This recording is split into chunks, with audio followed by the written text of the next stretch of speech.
Good evening, lovely tubers. My name is the White Mexican, and welcome to Market Watch Investments. I have a plethora of cards that we'll be showcasing for you guys tonight, and I do hope that you will enjoy.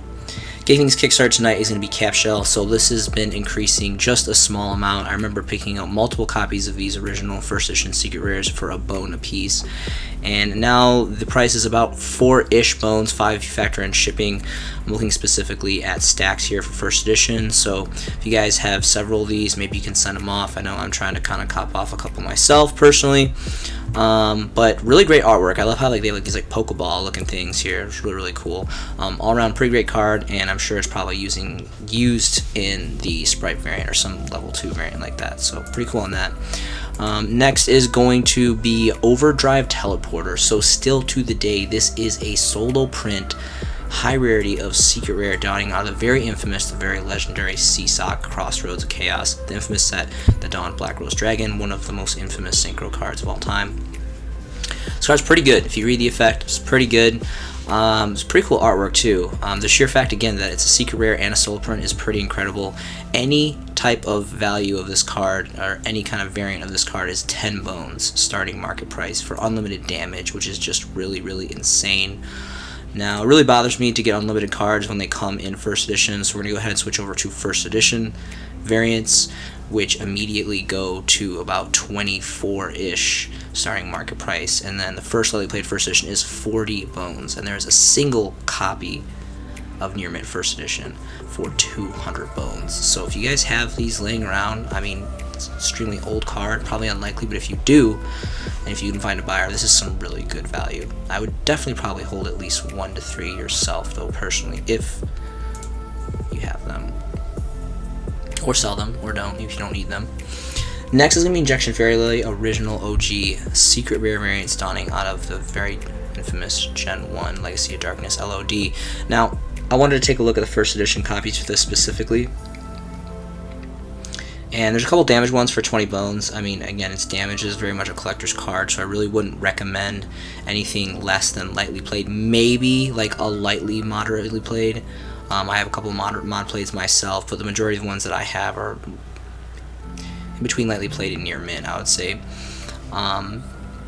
So we're going to go ahead and switch over, and again, only get first edition. I really don't think it's much of worth it getting unlimited variants, even though they are significantly more affordable to get unlimited. This is very much a collector's card, and you need to go first edition every time for these collector's cards.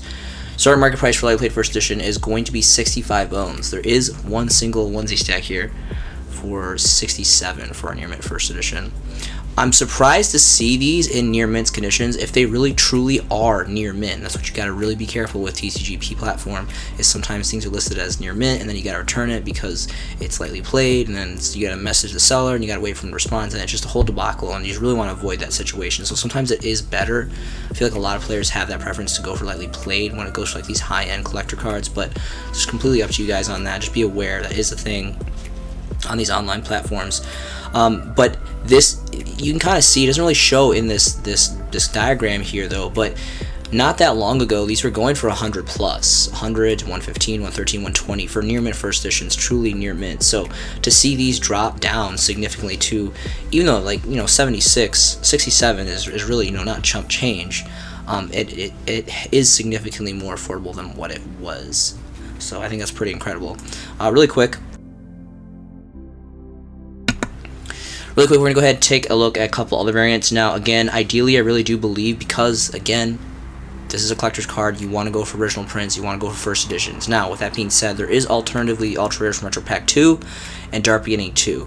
Now, I'm not a really big fan of Retro Pack just because it's insanely hard to get, and it carries a very fat price point. But the Dark Beginnings 2, granted, I know it is ultra rare, but it is very much Gen 1 ultra rare. Dark Beginnings 2 is very much part of that Gen 1 era of collectability purposes, and it actually does look really nice. I love Dark Beginning ultra rares. I will say that Dark Beginnings, a Gen 1, Duelist Saga. There's a very limited dual terminal, original dual terminal, not Chapter 1 dual terminal. Ultra rares look really nice. Anyway, very limited selection for the White Mexican who appreciates ultra rare, because the rest of it is pretty trashy. Lightly played is going to be 15 bones, which actually isn't too terrible, honestly. This is insanely old, aesthetically great. I think it looks really, really clean, honestly. So the DB2 one is potentially probably be my second runner-up to the original first edition secrets, but alternatively there also is the star foils, which is like makeshift dual terminal, which is, there's rares here. I don't know why it's not showing. I guess you'd have to separately search it, but in this same set, Battle Pack Epic Dawn, they did specifically rares, and then they also did star foils, which again, it has like actual stars embedded in the foiling, and it's like basically like a common card, but it's like DT because it has star foil, hence the star foil rarity. Anyway, those, if they're like 2 bones or less for bulk prices, I mean, I think those are a pretty big steal deal, just the same as Star Foil Tour Guide for first editions exclusively, again, because those come first unlimited and first. Imperial is going to be next. So this is another interesting solo print. It is a secret rare darning out of Battles of Legend Heroes Revenge. Now I remember several months ago, before we even had sprites, I remember actually going to the mall and picking these up from a shop in their hollow binders, and they were literally like a bone. I got not too many. I think I got like 2 to 5, maybe 3. I don't remember exactly how many. It was very low quantities of it, but I got a couple copies first edition near mint for a bone a piece, and now again this is seeing play, or it's seeing popularity, or increased play, and being as a secret rare, being that it's a solo print, there's not a lot of availability out there.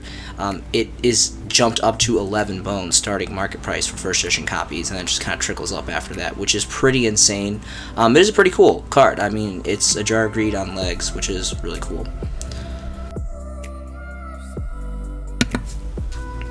Secret Village of the Spellcasters is going to be next. So specifically for the original prints from CSOC, this is really the only print that I personally, the White Mexican, goes after myself. There's a lot of super rare variants, but this one is the original one, and specifically for first edition. Now they are pricey. They are going to carry a heavy price tag because this has really cool artwork, has a really cool name. It's from a very old school infamous set, being Crossroads of Chaos, and this is the very first print of this card. And before all these crazy reprints, this, and I think like the Duelist League, like red and black and blue and purple and all those other crazy colors, were really, that was like all we had. So starting market price for this is going to be 15 bones for lightly played first edition, and it's going to go up to 20 plus, and it's just going to articulate more value after that. If we switch over bulk prices, it's just not available. There's only 2 pages of availability. There's no bulk prices for this. Now, keep in mind, again, there's several rarities of this, several mirrored rarities, but I really truly think, even though they're all worth somewhat good value, we even have the disgusting ultra rare that's severely unfortunate coming out of Mavens soon. But you know, it makes it available for more people to play, and they have a hollow foil, and regardless if it's disgusting and they want to hate their lives, they'll still have the option to play the card, so it's completely up to them. Again, the OTS Tournament Pack 8, I would say, would be second place to the original print from CSOC. There's also Infinity Chasers, but again, like this, for some things, like this just comes off as a kind of like a cheap subset to me, and I just really wouldn't want it. Even though it's significantly more affordable, it's just not really worth it in the long run. It's not going to hold anywhere near as much value as the OTS, or more specifically the original print Crossroads. So just for food for thought. Next is going to be Mystic Piper. So I come back and forth to this card. This is another catch the trend here. Solo print secret rare is the word of the day. Solo print secret rare. Dawning out of Extreme Victory, which is insanely old, a really, really special time for me in my history of in the game. You know, I remember coming back to the game like pretty much right around this set. And this is just, you know, this has like a really, really cool lineup. I think Tour Guide, original secret rare Tour Guide, came out of this set as well. Anyway, cool artwork, great hollow foils, fun time. This was ran this level 1 deck that you drew a lot and did a lot of kind of like special summoning. It was pretty cool. Basically for me, it's kind of like more nostalgia. It brings me back to that time, to those special memories of like what Yu-Gi-Oh was back then. Like, man, 11, 11ish years ago. It was like 2012, 2011. It was a long time ago, over a decade ago. So the game was just completely different. A lot of really great memories associated with this card and this level 1 deck. Starting market price for first editions is going to be about 11 bones. Starting market price, there's one single copy for near mint, and that trickles up after that. We'll go ahead and take a look at bulk prices, which are actually 20, which actually, this isn't that bad, honestly, for a stack of 5. So it's bulk prices, it is near mint, if it is truly near mint. Core TCG is pretty good. They're a big company, they have a lot of feedback, they're pretty squared away. I've almost like little to never had any issues with Core TCG, so the odds of you getting a near mint when it says near mint is like almost 100. Like, you're more than likely going to get near mint, which is good. Another card is Kinka Bio, which is something that was used in this deck, which I believe the original print was a super rare dawning out of the Duelist Genesis, which is another just amazing blowout like history set with Stardust Dragon. And for the longest time, this card was like super expensive. So there's 2 peasant commons, and then we have this luscious super rare from a very infamous set. I love this set. Again, like Phantom Darkness, Light of Destruction, I pair them up with like the Dual Genesis and Crossroads of Chaos, and then like the first 13 core sets are like my like all-time like just crazy like fun eras of the game. So really special history rare for me personally, specifically. Let's go ahead and take a look at some first edition copies for near mint lightly played, see where the price points are sitting in that. So not like too crazy expensive, it's like about 5-ish. Unfortunately, it doesn't really look like there's a lot of bulk prices in the first page. So 6 bones. 6 bones for near mint, quote unquote, cross your fingers if it really is truly near mint, for 6 bones, which isn't too terribly expensive, seeing how this card used to be up to like almost like 2015 bones several years ago. But obviously it's fallen out of favor. Everyone's kind of forgotten about this card, but again, it's an old school super rare. It has really cool artwork. It's a really cool, just kind of like cheeky card, and again, the history merit to the level 1 deck is definitely in full force there.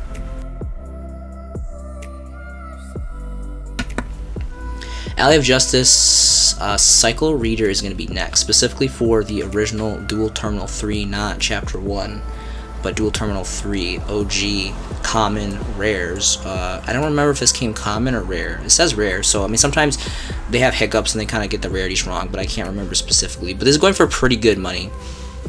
Starting market price for this for near mint copies or lightly played is going to be just pretty much 9 bones all across the board. First bulk price is going to be around 10 bones, little phantom under 10 bones here for this 3 stack. I think this is a really cool choice. This is a really cool choice because it doesn't have to go specifically to the graveyard. So if you're using some kind of control removal deck, you can just pitch this. It doesn't matter if it hits the graveyard. You can just knock out 2 lights. Light and dark, everyone knows, goes without saying, have the most support. The most crazy OP decks are light and dark. They always have been. They always will be. There are other versions, like there's the Hidden Arsenal Super Rares, which were the second prints, so the DT3, and then they had the Hidden Arsenal Super Rares, and then they had the OTS Pack 3 Super Rares, which actually is pretty nice too. I'll admit, like, I don't like the Hidden Arsenal ones, but I think the OTS Pack 3, being that it's OTS Pack 3, it's insanely old, very old. I think it's going to give the DT rares a run for their money, seeing how they're a little bit more. I think both of these are decent, though. I would play with either. Ideally, yes, I would like the DT because I'm a huge fan of DT. It's like one of the most aesthetically pleasing rarities to me, specifically. But this OTS 3 super rare is not too it's not too shabby, really, honestly. I think it looks pretty. I might be a little biased. Like, I really do appreciate super rares, more specifically for OTS super rares. I think they come out really clean, and their quality control is good. And these are like pretty much a bone to 2 bones. Like, there's bulk prices available, 3 Zs and a 7 here for well under 2 bones. So I think that's definitely probably the more ideal choice. Dimensional Shifter is going to be next from the new Megatins 22. So this card, who knows if this card can get limited to 1. Obviously it did in this last list. You never really know. Konami's relatively unpredictable with what they decide to hit as far as number wise. And the things that they bring off the list is kind of crazy, but even though it is, you know, this unfortunate rarity of ultra rare, it's still very much a hollow foil. For the longest time, all we had was, this was a solo print as the Prismatic Secret from, I think it was the 2020 tins. 2019 tins. I think maybe it was 2019. I can't remember. 2020, 2019 anyway, which actually looks gorgeous. I really do like it. I think it looks really, really nice. But the thing about these is they're so affordable. I mean, you check them out, like near mint first edition copies, they're under 2 bones.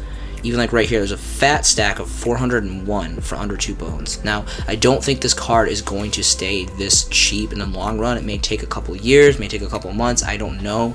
But I know that it's not going to be a little phantom over a bone a piece. And for an all in all, just to have, because it's so much better than the common. Like, no one wants to be poor and play a common. That's just ridiculous. Like, the commons and the ultras are pretty much the same price. So, you know, get yourself a hollow foil. Well, but then let's go ahead and take a look at the prismatic secrets, because I feel like there's been a downplaying this. People aren't playing this as much, which is good for those who don't have the prismatic secrets like me. I don't have prismatic secrets, which I think like anything 5 bones and under, so like this 4 stack and this 3 stack are under 5 bones. I think these are good pickups. I think anything over 5 bones, it's kind of pushing the bill. But other than that, these first 2 stacks, I think they're going to be snapped up really quickly, because this is just a really gorgeous card. And I have mixed feelings. Like, there's times when I really don't like this card, and there's times when I'm like, okay, that kind of makes sense. But specifically, I think for the price, this is a pretty good pickup right now. And I actually probably eventually, hopefully sooner than later, I'm going to pick up my playset of Prismatic Secrets. Rose Whip is going to be next. So Dual Terminal 2 as a rare. Really awesome control card. Not just an anti-meta card. We saw, I forget what the deck was called. Can't remember, it escapes me right now, but there's one of the newer decks that came out, I think of Dimension Force, that ripped this, that comboed it well. Really great card. I mean, again, I'm a huge anti-meta player, so this has been something one of. I don't play more than one. I think the most I've ever played is maybe 2, but the majority of times it's usually this is a one of, just like Grand Mole, and then you have your Dynas and your Inspector Borders and your Thunder Kings and all that great stuff. Anyway, this is technically the highest rarity, in my personal opinion, being DT rare. Star market price for this is going to be 12 bones for a bulk price here, 3 stack for 12. And it kind of just articulates value after that. There is only 1 page of availability, so runs out relatively quickly. Now, there are other variants of this. The Hidden Arsenal Chapter 1 did a reprint common, and then they also did a common DT, which still looks nowhere anywhere as aesthetically pleasing as the original DT. I really do appreciate the original DT more. Like, they just the DT foiling just pops, and is just so much more predominant in the original dual terminal sets as opposed to like the remake ones, unfortunately. But there is a common like dual terminal hybrid one besides commons available, and there's also a super as well.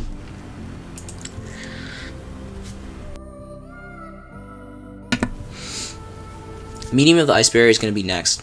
So these are the common DTs from Dual Terminal 2. Now again, this is just another really great control card. I'm super big on water stuff. I love how it's a level 7. I wish it was a level 8 because I'm like borderline obsessed with rank 8 XYZs. I love rank 8 plays. I think some of the most blowout XYZ monsters and some of the most blowout synchro monsters are level 8. I'm a big fan of that number as far as extra deck. But there are some really cool level 7 XYZs as well, like Big Eye and Draco Sack and all those like old school, really cool like heavy hitters from back in the day. Anyway, starting market price for this, for bulk prices, is about a little over a bone here for lightly played, and then about 3 bones after that, and then trickles up after that. I wanted to look specifically for bulk prices because I think this is the card, if it goes to like right here, that 2 bone market price, specifically for bulk prices, this is a good card to pick up for bulk prices because it always kind of fluctuates with certain formats. It's not good in every single format, but this is the ideal variant to go for the right price. Now, there are other variants like commons that no one really wants or cares about, and then there's also, of course, the Hidden Arsenal 2 super rares, which are very affordable as well. But also the DTs really aren't that far off, so just go ahead and get the DTs when available for bulk prices. Drill Barnacle is going to be next, so kind of showing a little bit of obscure random one-ofs for anti-meta builds specifically, or just random water builds. Again, I really do like water. I love the artwork on this. This just happens to be yet another solo print, super old school, common out of Generation Force. Really, really, really great history merit on this set. Generation Force was the set that donned XYZs for us here in the TCG and Yu-Gi-Oh! So that was really cool. I'm gonna get some light on here because the sun's going down in New York right now. But it's just a really cool card. It's really cool, just techie card, techie one of for whatever it is. You're playing a burn deck, you're playing anti-meta deck, or a control deck, or a water deck, or whatever it is. It's a water, it's a level 3. It gets boosted by 1k every time it slaps directly. It can attack directly, and it's an aqua, and you know, it's a solo print. So starting market price for this for book prices for first editions is going to be about 0.5 bones, and there's a fat stack of 64. So really plenty of availability. It's really easy to get this card, and I definitely recommend if you guys don't have at least a playset, just have it. It's a really cool card.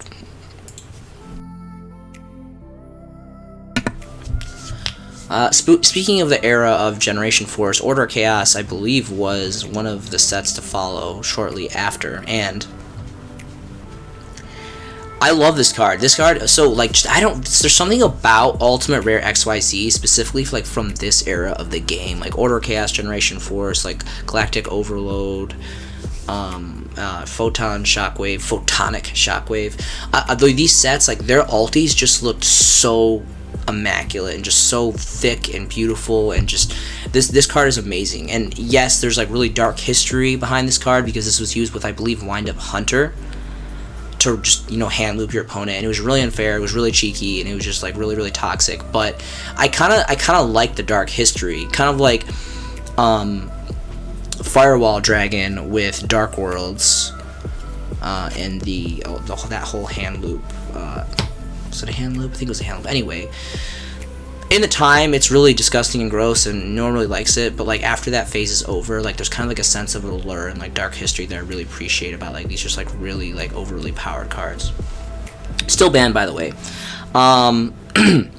Starting market price for this for first edition's Ultimate Rares for any condition is going to be 11 bones. Starting market price. The first edition Lightly Playeds are going to be about 18, give or take, after you factor in shipping. And there's 4 pages of availability. Let's go ahead and see if there is any bulk prices of this available. Bulk prices, man, increase quite significantly. First bulk prices is a fat stack of 11 for Lightly Played first edition for a whopping 87 bones. So we went from 17, 18 to 87. That's an exponential increase in value, and no one really cares about the ultra rares because they're ultra rare. Alright, next is going to be Tualatin, however you pronounce this. There is a DT variant that I'll review shortly, but this is the original secret rare, really gorgeous, donning on the very infamous legendary Light of Destruction. And this is technically a hand trap, you could say. It's pretty situational to proc this out, but once you proc it out, I think it's quite devastating as long as this effect does not get negated. It's not just special summon, it's normal summon. They can't normal summon, they can't special summon, and when you're playing these theme combo centric decks that are mostly dark, mostly light, mostly earth, mostly water, whatever it may be, like this rips hard. And again, it's Light Destruction, high rare secret here, which is really cool. And it's fairy, and it's light, and I believe it's also level 8. Yes, like a bonus, it's a level 8. So you can go into some rank 8 plays after you lock your opponent out, which is pretty awesome for their turn. Mod play is going to be 8 bones plus for first edition. And then the first Lightly Played, there actually happens to be a little stack of 3 here for 12, which isn't too terrible. Now, this card used to be significantly more affordable. I remember picking up copies of these in bulk for like 3, 4, maybe 2 even. They were insanely cheap, and I'm really happy that people are starting to kind of take note of this. Maybe not so much taking note of it, but is articulating some form of value, because I think that it's a good card and it should be recognized as so.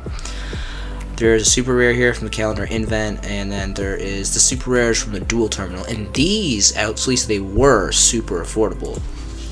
We'll see how affordable they are now. I want to check for bulk prices specifically. This is insane to me. I don't know. Maybe I'm just not well versed on, like, maybe Dual Terminal 5 was like super overproduced and there was just like tons and tons and tons and tons that went on the market. But the sheer fact that this is a really good card and technically a hand trap per se, and it can be kind of procced like a hand trap, so it can be format dependent, which means it can rotate through multiple formats throughout the ages of the game, and that it's a super rare, and that it's a dual terminal. It's not just a super rare, it's a dual terminal super rare. It's original dual terminal 5 shatterfoil holofoil super rare, which looks just completely gorgeous. I love it. It's amazing. You should love it. And the best part is it's insanely affordable. We're talking about near mint, lightly played bulk prices, like fat bulk prices, a 46 stack, a 30 stack, literally a bone a piece. This is insane. This is so insane. This is just screams value. This just screams potential value. I really think that this is something that you guys should take note of.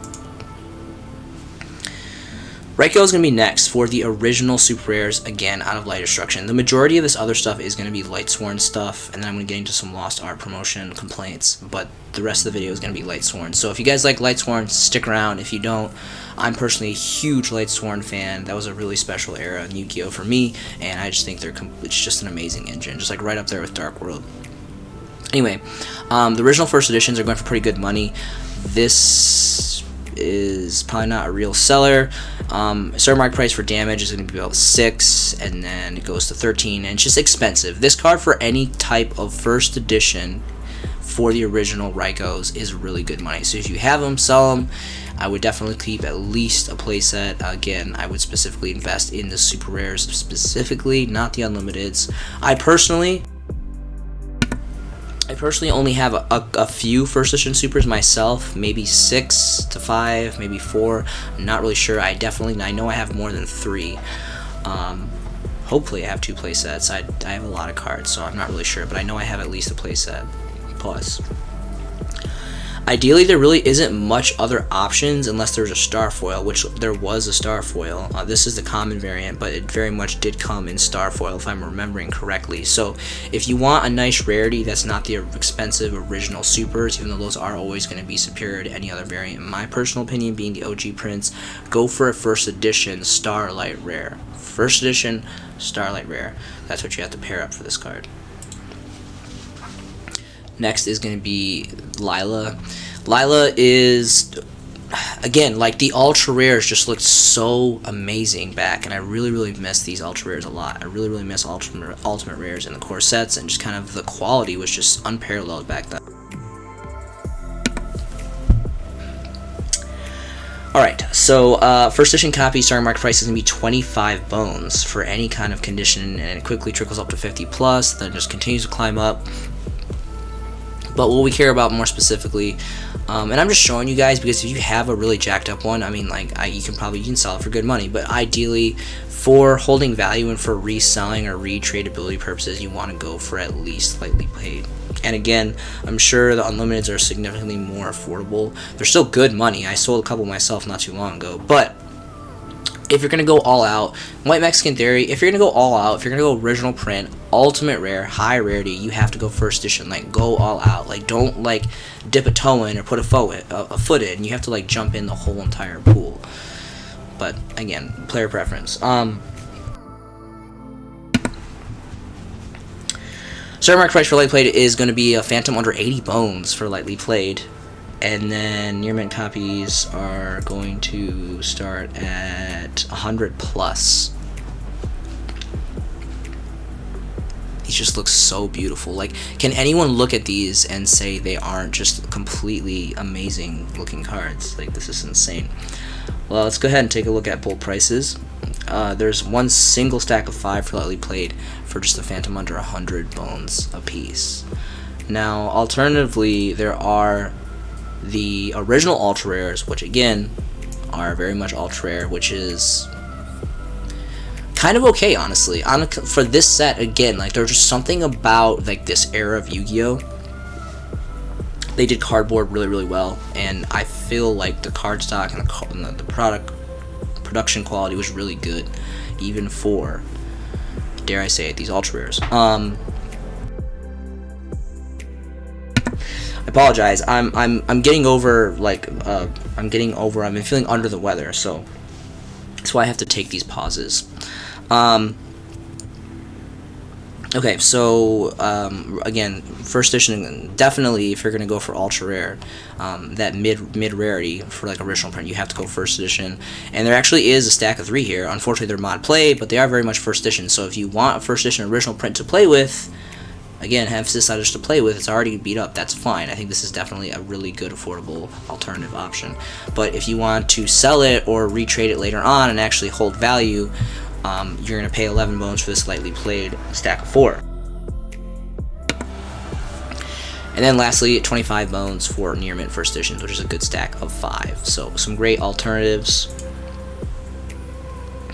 Charge the Light Brigade is going to be next. The Duelist Genesis card just looks like a diamond cracked in like 13 different places. Really great deep hollow foil. Secret rare foiling in this card is just really great. Again, if you're going to go all out, if you're going to go original print, if you're going to go OG secret rare, you have to go first edition. In my personal opinion, it's player preference, and it's going to cost you. It's going to cost you a lot. I mean, we got some European foreign ones here for 100 plus already starting market price. Any condition for first edition.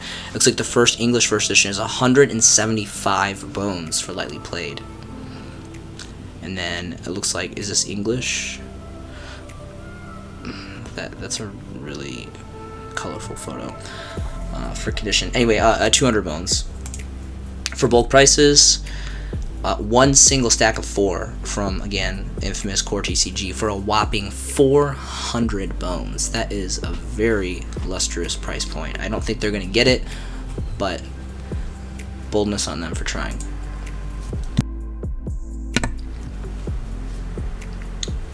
Solar Recharge is going to be next. This is the highest rarity of the Ultimate Rare. Again, Light Destruction, original print. Great artwork, great hollow foil. You guys know what this does. Draw power, feeds the grave fodder. Really good stuff. Any condition for first edition is going to be 30 bones, starting market price. Lightly played is going to be 70. And let's check for some near mints really quick. And then near mints is going to be about 90 for some Italiano European ones. A lot of Italiano stuff on the market these days. And then, my goodness, let's see if we can find some English. One single onesie copy of English near mint for 180 bones. Very incredible. Now, alternatively, there was the ultra rares from the same set, which, just like Lila, came Ultimate and Ultra in the same core set. And no shame in it. Like, these cards are hundreds of dollars. Yes, they're very nice. I guess at like a life's end, or if you just make like an obscene amount of financial resources, definitely go for the first edition Ultimate Rares. But personally, like I love Lightsworn. I'm a big fan of Lightsworn, but personally, I run the first edition Ultra Rares in my deck. If I had Ultimate Rares, even if I had first edition Ultimate Rares of Recharge, I wouldn't be running them. They'd be in 2 sleeves, slapped in a top loader, like in my closet, that I can like look at and appreciate and not jack up in a tournament or gameplay, or like have my opponent like reading my cards, like chewing on the corner for a snack because he's hungry in the middle of our duel. Like, that's just not me personally. I love high rarity stuff. I buy it, I collect it, I hold on to it, I sell it. You know, it's very much part of the economy of Yu-Gi-Oh! For me. But you won't catch me dead playing like super crazy, like $100+ like onesie cards in my personal deck. Just how I am. But player preference. Okay, so right, back to the first edition Ultra Rares original prints. So 7 bones for there's a couple stacks. I think I'm only checking stacks. Maybe that's what my settings on, just because you're gonna need 3. So, I mean, if you want to pick like onesie twosie here, you can probably get them a couple bones cheaper. But I mean, $7 is really not that bad. 7 bones, 4 pop, first edition lightly played, bam. Doesn't matter lightly played, you're gonna get them lightly played anyway. You're like really picky. You want to go for near mints. Okay, 9 bones a pop. Not too bad. Wolf is going to be next, Light Destruction, original super rares. I love this card. This is like, for the monster lineup, I really do like Lila and Lumina, but for the monster lineup specifically, Wolf is the most generic, if you think about it. Like, I've even seen some tier element players run Wolf, kind of random, but kind of works. It's very much a Luxac deck for the most part. I'm not saying there's not skill to the deck, but things can go one way or they can go another way, depending on how you build it and how you play it. And Wolf is, you know, any kind of like milling, pitching to the grave from the deck can run Wolf, and it's just a 2100 beater on board. It's a level 4, it's light, so there's a lot of potential for that, and it has just really badass artwork. I love the artwork of all the light swarms, but specifically Wolf. He looks really cold. Now, first edition copies, it's going to be about 3 bones for damage, and then jumps quickly to 10 bones for stacks for lightly played, then 13 for stacks for near mint. Now, this is, just like Raikou, the best variant being the original, very sought after original print first editions, but keep in mind that there is the raw yellow mega pack, which ran parallel with Mirrored Rarity Legendary Collection 2. Now, these are both ultra rares, first of all, but again, this era of Yu-Gi-Oh! Specifically for these sets, like these sets, this set and this set reminds me of Legendary Collection 3 and 4, because a lot of the cards ran the same rarities and they printed the same cards. They actually look really good. They really do. And this is one of the far in between like sets where I actually, like, outside of my norm of like Generation 1 Duelist Saga, DT, ultra rares, like out of that small sector of the card market of ultra rares, these look very good. Take it from me, this is a big deal because I utterly like detest ultra rares, but these actually do look very aesthetically pleasing. So if you guys are interested, the last time I checked, at least when I was getting this content ready for the video, there was bulk prices for both of these, the raw yellow mega pack and Legendary Collection 2 for first editions. I think they were lightly played, but very much first edition, in bulk prices for 2 bones or less. So personally, in my deck, these are the variants that I run, more specifically the Legendary Collection 2 first edition ultras, because they are just like a sliver more older. They came out like right before raw yellow. Alright, next is going to be a little bit of a complaint session. So, the Lost Art.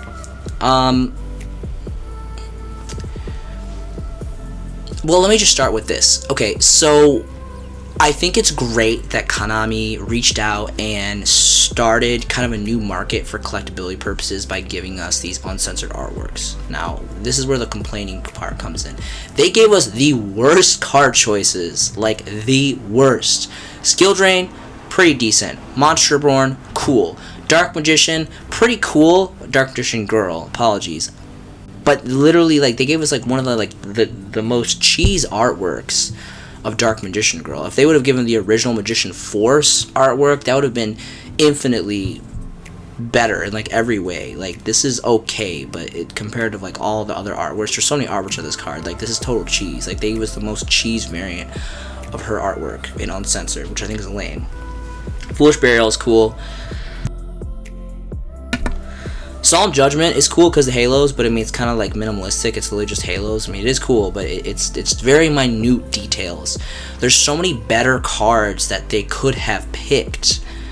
Like, a lot of these are just like such cheese. And the worst, most darkest criminal act that Konami has committed is that they made this entire Lost Art. All these promos are ultra rare. Why would they do that? I just don't understand. They could have so easily made these secret rare promos and they would have been gorgeous. And people would have loved them. And even though they were really crappy picks, they still would have looked so much better than these ultra rares. Gemini Alpha is another cool one. If these are 2 bones or less for near mint specifically, because it's very much collectability purposes for bulk prices, like 3+, those are good pickup. I personally picked up several copies of these myself just because this is cool artwork. This is like real uncensored artwork, and this is like really cool. Parasite is pretty cool too because it's like a radically different, like that's like a significant change. Whereas like a lot of these other cards, like it's just such cheese, and there's like hardly like a little pinched cheek here, a little like thong here. It's just really corny. They could totally pick better cards, such as Ultimate Offering. You guys heard of this card? This card is a banned card, super old, really awesome card. Hope it comes back. This is the DT variant of this card. And for English copies at least, as a rare, DT4 or DT3, my apologies, as a rare. Really cool. I love this card. I have several copies of this myself. Starting market price for near mints is going to be about 5 bones. Near mints and pages alike. There's 3 pages of availability, and if we switch over to bulk prices, it's going to jump to about 6, and then bottom out about 6 with this fat shipping here of $3.99. Alternative versions, really just the only things that would be noteworthy besides the DT rares. There is the very collectibly sought after Champion Pack 4, which is just insanely collectible, gorgeous. Again, Champion Pack Super Rares are gorgeous. They're very old. They also carry a very heavy price tag, so just be aware you're going to be paying a lot more. But for the common variants, it's really just going to be the original Generation 1 Star Decks, first edition exclusively. So, Star Deck Kaiba, Star Deck Yugi, Star Deck Joey, and Star Deck Pegasus. Now, not in that order. Ideally, I think, again, this is all for first edition exclusively, more specifically, lightly played to near mint condition range first editions for the original commons. Star Deck Yugi first, because that's just as old as Star Deck Kaiba. But me personally biased, I just like Yugi more than Kaiba, so I view this Star Deck Yugi the most valuable first editions, then Star Deck Kaiba, then Star Deck Pegasus, more specifically because Star Deck Pegasus was the first Yu-Gi-Oh product I ever purchased in my whole entire life, and it just holds a really, really special value to me. But ideally, I feel like most players would prioritize Star Deck Joey over Star Deck Pegasus, but for me, in my own history merit, it's not the same for me. Okay, so going back to Lost Art promotion. So, anyway, okay, so back to where I was. Ultimate Offering. This is what Ultimate Offering looks like in OCG, in Japan, in the OCG. Like a blood sacrifice with a monster eating the flesh of the sacrifice. Like, that is badass. That's cool. Like, that's gritty. That's dark. Those are the cards that we need in the Lost Art promotions, just the same as Final. Thank you so much for joining me tonight. If you've enjoyed this video, please share it with someone you believe will also enjoy it. I hope you guys are making some fantastic Yu-Gi-Oh investments yourself. This has been a showcasing by The White Mexican, and I will see you in the next video.